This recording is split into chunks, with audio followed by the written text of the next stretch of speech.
এফালে শাওনৰ পথাৰত এয়া ট্ৰেক্টৰ শব্দ, আনফালে পথাৰত ৰোৱনী আৰু জিৰণি ঘৰত এয়া মানে যিটো ৰাস্তাত খোজকাঢ়ি আহি বৰ্তমান এইখিনি ঠাই পালোহি, ক'বলৈ বাকী নাই। মানে মাহঁতে আজি বোকা দিছে আৰু বোকা দিছে কাৰণে মাহঁতক খাবলৈ ভাত আনিছোঁ, ইয়াত লৈ আহি আছোঁ।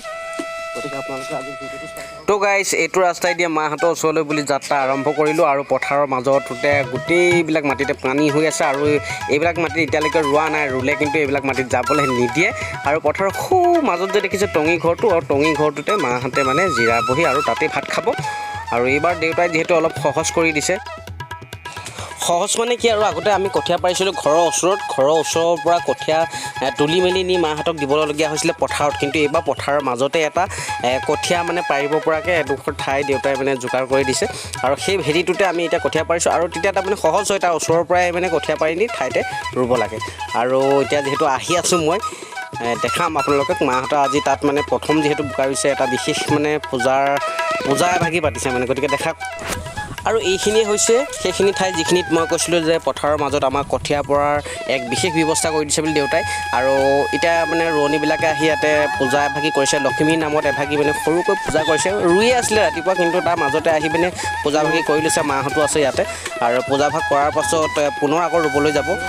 মোকো মানে ইয়াতে প্ৰসাদ দিছে, প্ৰসাদৰ লগত এয়া দেখিছে এয়াই পথাৰ, এয়া কল বুটমাহ আৰু ইয়াতে এপিচ নেমু দিছে। যিহেতু পথাৰত নেমু টেঙাৰ মানে বিশেষ এক স্থান আছে, মোকো প্ৰসাদৰ লগত সেয়া নেমু এটুকুৰা দিছে। চাই লওক ইয়াৰ প্ৰসাদ, আৰু আপোনালোকক দেখাই গৈয়ে থাকিম, গতিকে ভিডিঅ'টো আপোনালোকে চাই থাকক।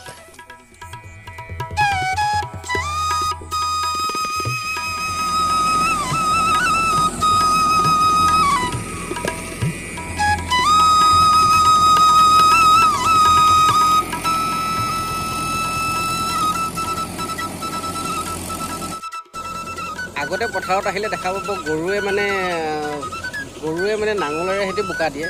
নাঙলেৰে সৈতে প্ৰথম হাল বাব, তাৰপাছত মৈ লৈ পিনে বোকা দিব। কিন্তু আজিকালি মানে কোনো টাইম টেবুল নাই। এতিয়া টাইম টেবুল মানে কি আৰু, ৰাতিপুৱা বুলি কোনো কথা নাই, যিহেতু ট্ৰেক্টৰে বাব।